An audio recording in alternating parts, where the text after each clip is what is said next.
This is NewsBreak26 in Southwest New Brunswick.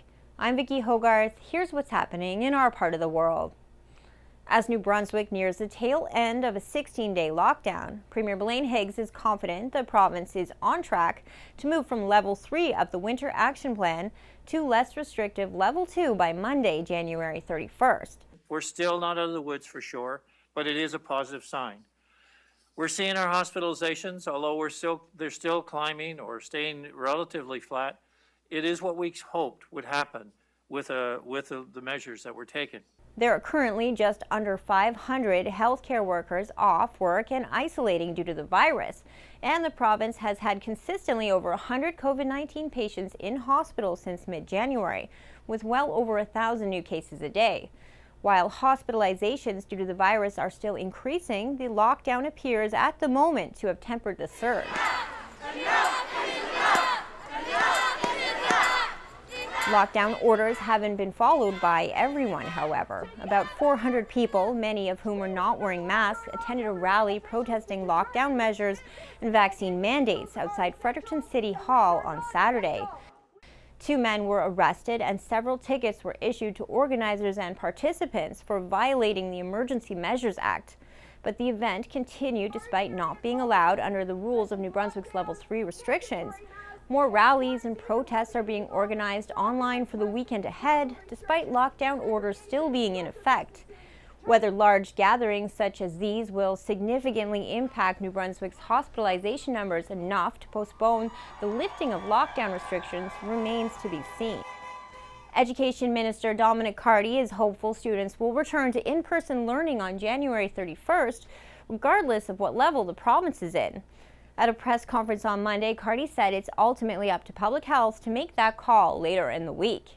Certainly, I'm optimistic that it will be next week because that was the date public health gave us. But I'm not going to prejudge their conclusions, but except to say that I know that across the province that we're hearing loud and clear the desire for students to be back in classrooms as soon as they can with proper safety measures. Carty also unveiled the province's updated back-to-school plan at the press conference. Changes include classroom bubbles for children in kindergarten to grade 8 and masking indoors except while eating or drinking. If the province moves to Level 2 when school starts, students in kindergarten to grade 8 will no longer have to wear masks outdoors if they are in their bubbles. Otherwise, outdoor masking is required and 3-layered masks are recommended for all students. The only prediction I'm going to make is we're going to have cases. We're going to have schools that do move online from periods of time. We will have operational impacts and we will have to deal with them. That's just with Omicron. Whatever comes next after that might change the game again. We've had a brand new disease and 3 major variants of it in less than 2 years. Carty said the province has spent $3 million to purchase and install 2,000 HEPA filter units for 60 schools that don't have integrated mechanical ventilation units.